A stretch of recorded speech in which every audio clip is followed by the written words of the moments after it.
Ramadhani dengan NIM 233003 020004. Dan saya Syakulin Munti Alawiyah dengan NIM 23330 212. Kami mahasiswi dari Universitas Adiwangsa Jambi Dengan mata kuliah kami akuntansi sektor publik, dengan dosen pengampu Ibu Eka Juranti Efrisya Putri SEMAK, dengan subtema kami akuntansi manajemen sektor publik dan sistem pengendalian manajemen sektor publik. Pengertian akuntansi manajemen sektor publik. Akuntansi manajemen sektor publik adalah proses pengumpulan, analisis, dan penyajian informasi keuangan dan non-keuangan yang mana digunakan oleh manajemen sektor publik untuk merencanakan, mengendalikan, mengevaluasi, dan memastikan penggunaan sumber daya secara akuntabel dan efisien. Berbeda dengan sektor swasta, akuntansi manajemen sektor publik lebih menekankan pada pertanggungjawaban sosial, transparansi, dan pelayanan kepada masyarakat, bukan laba. Sistem ini mencakup proses seperti penganggaran, penilaian kinerja, penentuan biaya layanan, serta dukungan terhadap strategi organisasi publik. Di sini saya akan menjelaskan pengertian sistem pengendalian manajemen sektor publik. Pengertian akuntansi manajemen sektor publik mempelajari bagaimana membuat informasi akuntansi yang relevan dan handal yang ditunjukkan pada pimpinan pada sektor publik dengan maksud untuk perencanaan dan pengendalian.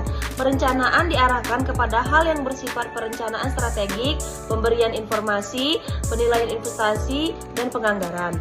Penentuan biaya pelayanan, penilaian kinerja, serta pengendalian dijelaskan dalam bentuk pengukuran pencapaian kinerja manajemen dengan cara pencapaian target yang sesuai dengan program yang sudah direncanakan. Peran akuntansi manajemen sektor publik. Peran utama akuntansi manajemen sektor publik adalah menyediakan informasi akuntansi yang akan digunakan oleh manajemen publik dalam melaksanakan fungsi perencanaan dan pengendalian organisasi. Dalam hal ini, organisasi pemerintahan pusat, daerah, dan provinsi, serta daerah kabupaten atau kota. Akuntansi publik merupakan salah satu sifat akuntansi sektor publik yang usaha pokoknya adalah untuk memerangi korupsi, kolusi, dan nepotisme, terutama korupsi yang menjadi salah satu kejahatan politik yang sangat menghambat kesejahteraan masyarakat yang adil dan merata. Di sini peran utama akuntansi manajemen sektor publik adalah membantu mendukung akuntansi publik dengan cegah KKN, membantu penghambatan pengembalian khusus, evaluasi dan alokasi anggaran, serta penilaian biaya, investasi, tarif, dan kinerja. Aktivitas akuntansi manajemen sektor publik. Yang pertama, partisipasi dalam proses perencanaan merupakan level strategis maupun dalam level operasional dalam kerangka konseptual akuntansi keuangan. Partisipasi dalam proses perencanaan meliputi beberapa hal seperti penyusunan kebijakan, formulasi rencana, dan konsep dasar penganggaran yang dinyatakan dalam satuan uang. Yang kedua, inisiatif dan penyusunan tuntunan untuk pengambilan keputusan meliputi beberapa hal seperti penentuan, analisis, presentasi, dan interpretasi terhadap informasi yang relevan.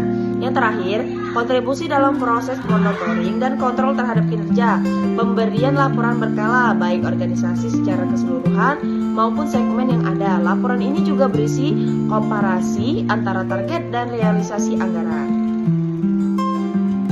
Pengendalian manajemen sektor publik. Perencanaan dan pengendalian pada dasarnya merupakan dua sisi dari mata uang yang sama, sehingga keduanya harus dipertimbangkan secara bersama-sama. Tanpa pengendalian, perencanaan tidak akan berarti karena tidak ada tindakan lanjut atau follow up untuk mengidentifikasi apakah rencana organisasi telah dicapai. Namun sebaliknya, tanpa adanya perencanaan, maka pengendalian tidak akan berarti karena tidak ada target atau rencana yang harus digunakan sebagai pembanding. Perencanaan dan pengendalian merupakan suatu proses yang membentuk suatu siklus, sehingga satu tahap akan terkait dengan tahap yang lain dan terintegrasi dalam suatu organisasi. Pengendalian manajemen sektor publik yang ada di Indonesia ini ditetapkan dalam beberapa kelompok. Di antaranya ada pengendalian preventif, ada pengendalian operasional, serta pengendalian kinerja. Baiklah, di sini saya akan menjelaskan peranan teknologi dalam akuntansi manajemen sektor publik. Yang pertama, e-government adalah pelayanan publik lebih efisien dan transparan. Yang kedua, manfaat pengurangan korupsi, peningkatan interaksi efisiensi. Yang ketiga, mendukung akuntansi berbasis data real time dan online. Yang terakhir ialah transparansi meningkat dengan dukungan ICT. Pengendalian sistem manajemen pada pemerintahan daerah. Konsep dan teori pengendalian sistem manajemen pada pemerintahan daerah di Indonesia ini didasarkan pada prinsip-prinsip good governance, akuntabilitas, dan transparansi. Hal ini mencakup kerangka proses, prosedur, dan mekanisme yang mana memastikan bahwa pemerintah daerah secara efektif merencanakan, mengatur, mengarahkan, serta mengendalikan kegiatan untuk mencapai tujuan. Untuk mencapai tujuan tersebut, yang pertama ada konsep good governance, akuntabilitas, dan transparansi. Yang kedua ada NPM, adalah efisiensi berbasis pendekatan manajerial. Yang ketiga ada balance scorecard, adalah keuangan, pelanggan, proses pembelajaran. Serta ada COSO, yakni adalah kontrol internal, resiko, komunikasi, pemantauan. Pelaksanaan pengendalian sistem dilakukan pada pemerintah daerah. Pengendalian sistem pada pemerintah daerah di Indonesia dilakukan melalui berbagai mekanisme dan peraturan yang bertujuan untuk menjamin efektivitas, efisiensi, akuntabilitas, serta penyelenggaraan pemerintah. Berikut beberapa aspek penting dalam sistem pengendalian pada pemerintah daerah, yaitu yang pertama, sistem pengendalian interpemerintah atau SPIP. Yang kedua, laporan keuangan pemerintah daerah atau LKPD. Yang ketiga, audit oleh Badan Pemeriksa Keuangan atau BPK. Yang keempat, mekanisme pengaduan masyarakat. Yang terakhir, yaitu peran media massa dan masyarakat sipil. Faktor yang mempengaruhi efektivitas pengendalian sistem manajemen di pemerintahan daerah. Di sini ada 3 faktor. Yang pertama ada faktor internal, yang mana kepemimpinan dan komitmen. Didukung pemimpin terhadap sistem pengendalian, komponen SDM, kualitas dan pemahaman pegawai tentang manajemen, struktur dan prosedur. Organisasi harus efisien dan terdokumentasi dengan baik. Budaya organisasi, budaya kerja yang mendukung akuntabilitas dan transparansi. Yang kedua ada faktor internal, regulasi dan perundang-undangan, aturan yang menjelaskan perpaduan pelaksanaan, tuntutan akuntabilitas publik, yaitu dorongan masyarakat agar pemerintah lebih transparan.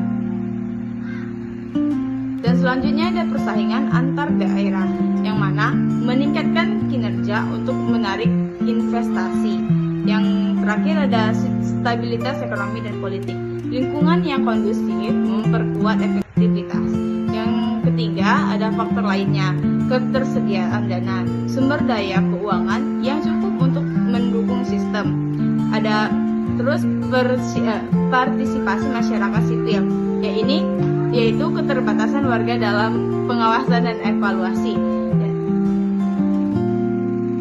Jadi kesimpulan di sini, akuntansi manajemen sektor publik (AMSP) memiliki peran penting dalam mendukung akuntabilitas, efisiensi dan transparansi dalam pengelolaan organisasi sektor publik yang kompleks dan beragam. Tidak hanya berfungsi sebagai alat pencatatan, AMSP juga membantu manajemen dalam perencanaan strategis, penganggaran, penilaian kinerja, dan pengendalian biaya. Sistem pengendalian manajemen turut menjadi instrumen penting untuk memastikan strategi organisasi berjalan sesuai tujuan secara efektif dan efisien melalui pengendalian preventif, operasional, dan kinerja. Dengan dukungan teknologi informasi seperti e-government, sektor publik semakin mampu memberikan layanan yang transparan, cepat, dan akuntabel kepada masyarakat. Keseluruhan sistem ini membentuk siklus yang saling terhubung